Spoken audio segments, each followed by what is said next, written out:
We begin this journey at the Bass Harbor Terminal, the busy mainland gateway to Swan's Island. Running up to 6 times a day, 7 days a week, the ferry is a vital service for islanders and visitors alike. As the vehicles line up, there's a quiet rhythm here. Familiar faces, routine crossings, and the hum of anticipation for another trip across Blue Hill Bay. A familiar silhouette appears on the horizon, the Swan's Island ferry, cutting a steady path across Blue Hill Bay. Its arrival signals more than just a crossing. It sets off a well-practiced ritual. Engines turn over, brake lights flick on, and a line of waiting vehicles begins to stir. Passengers gather their bags, kids climb back into cars, and the crew readies the terminal. One cycle ends, another begins. The ferry's arrival is more than just a schedule. It's a rhythm that island life depends on. 7 days a week, up to 6 times a day, this vessel is the lifeline that connects the island community to the mainland. As it eases toward the dock, the unloading begins. Cars roll off, foot passengers step ashore, and soon the next round of travelers will be called forward to board. The ferry rumbles to life, its ramp lifting as the final car settles into place. On board, a fresh mix of passengers and vehicles prepare for the 30-minute journey to Swan's Island. It's a beautiful sunny day, the kind that makes the water shimmer like glass and the sky stretch endlessly above. As the ferry pulls away from the Bass Harbor Terminal, seabirds wheel and dive around its wake, catching the breeze and skimming the surface. The smell of salt air and the quiet thrum of the engine fill the deck. Families lean on the rails, soaking in the view. Islanders and visitors alike settle in for the crossing, a short but meaningful passage to another pace of life. Ahead lies the granite shore, blueberry fields, and winding roads of Swan's Island. Behind, the mainland fades into the haze. The ferry moves forward, reliable, steady, a bridge between two worlds. Leaving behind the granite shores of Mount Desert Island, it begins more than just a 6-mile crossing to Swan's Island. It retraces a passage that has defined the rhythm of island life for over 6 decades. In July of 1960, the island welcomed the William S. Silsby, the very first vehicle ferry to serve Swan's Island. It was a celebration that marked the beginning of a new era. Islanders who once relied on mail boats and supply schooners could now drive onto the ferry, travel to the mainland, and return all in a single day. At that time, the vessel carried only 7 or 8 cars, but it was enough to reshape daily life on the island. Today's ferry, the MV Captain Henry Lee, can hold up to 17 vehicles and makes multiple crossings every day, year-round. From the hum of the engine to the flutter of the American flag at the stern, each journey carries both tradition and transformation. As the vessel cuts through the water, its white hull slowly growing distant from the dock, the daily ritual begins anew. Islanders and visitors alike count on this crossing. Whether they're headed to high school, hauling lobster traps, or returning with groceries, the ferry is a lifeline, threading together the modern-day realities of work and home, land and sea. Beyond the deck rails, seabirds follow in the wake, gliding above the same water that has shaped generations. Below, the ocean floor holds memories of cod fishermen, boat builders, and farmers. Above, the Acadian mountains fade into mist, giving way to the lower profile of Swan's Island, where the pine trees hug the shore and time moves a little differently. The ferry has done more than connect 2 points on a map. It has unified 3 distinct villages, Minturn, Atlantic, and Swan's Island proper, once divided by post offices and rough roads. It enabled salmon farms to flourish and falter, brought groceries in bulk, and gradually tourists who now visit for a week, or just a day. And yet, for all the change, much remains. The K-8 school still teaches a small group of island children. The lobster boats still set out with the dawn tide, and the people, whether lifelong residents or newcomers, still wave to each other on the narrow island roads. As the Captain Henry Lee pushes further into open water, a quiet truth settles over the crossing. Swan's Island isn't just a destination, it's a testament. A place where resilience floats with the tide, where history moves with the ferry's steady wake, and where the community remains anchored, firmly and proudly, by the sea. As the ferry glides across the blue expanse between Bass Harbor and Swan's Island, we pass near a quiet, wooded shoreline on Mount Desert Island, a place of humble charm, rich with history. Nestled among the spruce and pine is a cabin that once served as the summer retreat of none other than Julia Child, the beloved American chef who changed the way we think about food. It was here, on the quiet side of the island, that Julia first came to Maine in the years after World War II. Back then, she was Julia McWilliams, a tall, curious woman from California visiting the rustic family camp of her then-boyfriend, Paul Child. The cabin wasn't finished. There was no electricity, no plumbing, just rough timber walls and the salt air of the harbor. But Julia jumped right in, learning to strip bark, wield a saw, and help build the log cabin that would become a cherished family gathering place. She didn't know how to cook back then. That came later, in Paris, at Le Cordon Bleu. But Maine and that cabin would remain a constant in her life, a place she returned to again and again to fish for mackerel, shop for lamb in Southwest Harbor, pick from the family garden, and rest. As we sail by now, the spirit of those summers lingers in the sea breeze. As the ferry presses on toward Swan's Island, the rugged coastline ahead hints at a place shaped by centuries of resilience, resourcefulness, and an enduring relationship with the sea. Swan's Island was first settled in the late 1700s after Colonel James Swan, an enterprising figure from Massachusetts, purchased the island and offered 100 acres to any settler willing to commit 7 years to building a life there. They came with hands calloused from timber work and hearts ready to forge a future. The early settlers cleared forest, built homes, and coaxed food from rocky soil, but it was the surrounding sea that would ultimately define their livelihood. By the early 1800s, with most of the old-growth timber harvested, islanders turned fully to the ocean.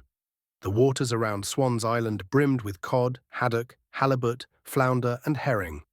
Entire families were built around the tides and the rhythms of fishing seasons. What couldn't be grown was hauled from the sea, and what was hauled was shared, salted, canned, or sold. The island became a hub of industriousness. Blacksmiths forged tools, coopers built barrels for salted catch, and the scent of cod liver oil once wafted from the fish oil factory on Johnson Island, a smell said to linger long after the factory's doors had closed. The sardine factory once employed over 100 people, and at the height of the fishing boom, Swan's Island boats were among the most successful in the entire New England fleet. Legendary figures like Captain William Herrick brought pride and prestige to the island. From the deck of the Augusta E. Herrick, he earned a reputation for unmatched halibut hauls and, along with his wife, ran the Ocean View Hotel, where the island's work gave way to music and dances on summer nights. Through changing times, Swan's Islanders adapted. In the 1980s, Roger May took to the skies, using his airplane to spot schools of herring and radio their location to cruise below.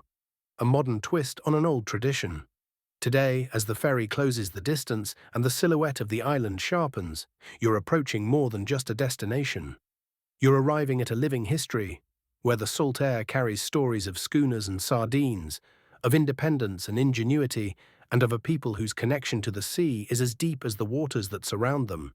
Though small in size and population, this island holds centuries of stories, traditions, and enduring ways of life.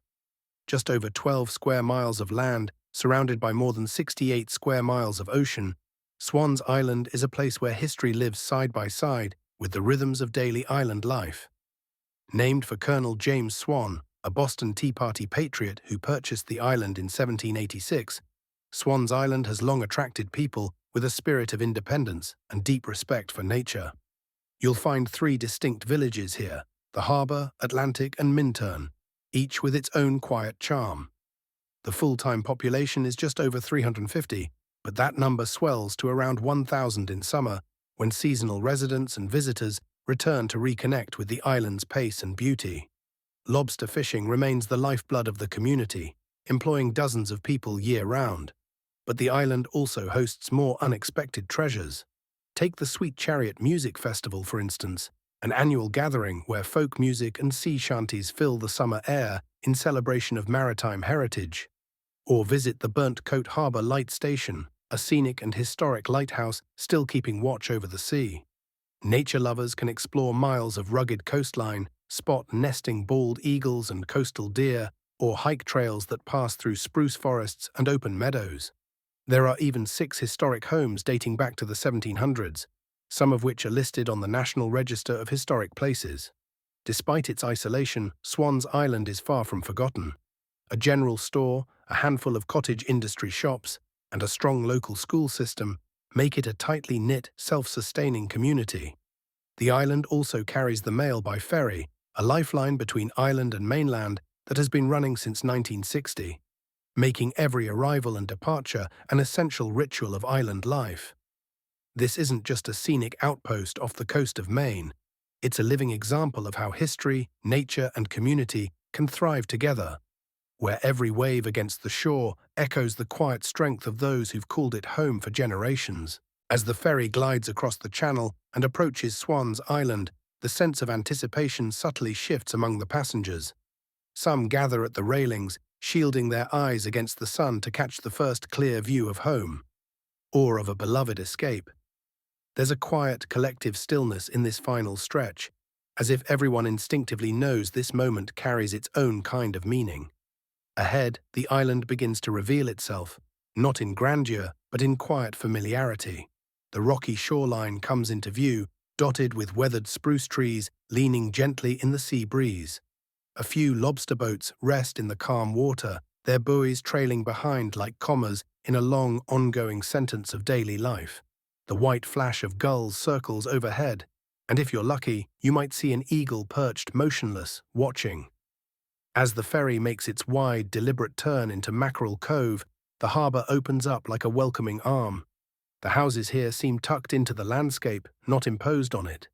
Some are perched close to the shore, their paint sun-faded and perfect. A few cars start to line up on the dock, ready to greet arriving family or pick up long-awaited deliveries. Even the gravel of the terminal lot somehow feels part of the island's natural rhythm. There's a feeling, hard to name but easy to feel, that washes over people in this final moment. For year-rounders, it's the comfort of return. For visitors, it's the quiet thrill of stepping into a different kind of time. Life here moves at its own pace, guided by tides, weather, and long-standing tradition. The ferry eases toward the dock, engines humming low, chains clinking into readiness. The island doesn't shout, it simply receives you, unchanged and deeply rooted, offering stillness in a world that rarely pauses. The ferry glides slowly now, its engines throttled back to a low murmur as the captain adjusts course with practiced hands. The massive vessel responds almost imperceptibly, pivoting ever so slightly to line up with the dock. There's a subtle choreography here, between ship, tide, and shoreline, that's been repeated day after day, year after year. And yet, for those watching, it never feels routine. As the bow edges forward, the wide ramp at the front begins to shift with mechanical groans and hisses, preparing to meet the island's waiting platform. Deckhands move with quiet precision, ropes in hand, radios crackling softly, as they position themselves at their stations. Salt has weathered their gloves and bleached their sleeves, but their timing is perfect. Each gesture speaks of long familiarity, of tides read like language. On board, passengers stir with a mix of anticipation and reflection. A child presses their face to the glass of the lower lounge, eyes wide as the dock grows larger and more detailed. Pebbles, weeds pushing through cracks, someone's dog wagging its tail excitedly beside a weathered pickup truck. Tourists lift their phones, capturing final shots through salt-smudged windows. Islanders, by contrast, are already standing, already moving toward the stairs. Their motion says, "We've done this before. This is home." A loud clang echoes out as the first rope is thrown and caught, looped and tied around the rust-stained bollards on shore. Another follows. The ferry shifts, nudges slightly as the captain makes micro-corrections. The metal gate lowers now with a drawn-out creak, unfolding like a drawbridge to the gravel-swept concrete of the Swan's Island terminal. As the ferry's ramp meets the dock with a final metallic thud, there's a moment of pause. Engines idling, birds circling, a breath held in the late morning air. Then, motion. The first foot passengers step off, some hauling groceries in canvas bags, others just carrying stories from the mainland. A young man with paint-stained jeans is met by a friend in a truck. They bump fists wordlessly. A woman in sunglasses scans the crowd and smiles as she sees her granddaughter running up the dock. There's laughter, the crunch of tires rolling slowly off the ferry, and the faint echo of someone calling, "Thanks, see you on the next trip." Each disembarkation here feels less like arrival and more like a return.